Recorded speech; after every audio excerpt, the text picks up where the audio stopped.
திருச்செந்தூர் சுப்பிரமணிய சுவாமி கோவில் மகா கும்பாபிஷேகம். விண்ணை பிளந்த அரோகரா முழக்கம். உலக புகழ்பெற்ற திருச்செந்தூர் சுப்பிரமணிய சுவாமி திருக்கோவில்ல இன்னைக்கு அதிகாலை 6:05 மணிக்கு தொடங்கின மகா கும்பாபிஷேகம் 6:50 மணிக்கு நிறைவடைஞ்சது.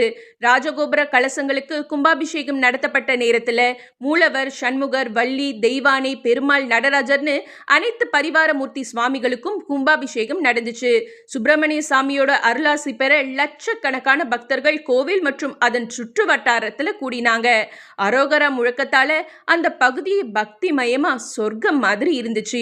கும்பாபிஷேக புனித நீர் 20 ட்ரோன்கள் மூலமா பக்தர்கள் மேல தெளிக்கப்பட்டது ஆச்சரியத்தையும் பரவசத்தையும் ஏற்படுத்துச்சு. பக்தர்களோட வசதிக்காக கும்பாபிஷேகத்தை பார்க்க பல இடங்கள்ல LED திரைகள் அமைக்கப்பட்டுச்சு.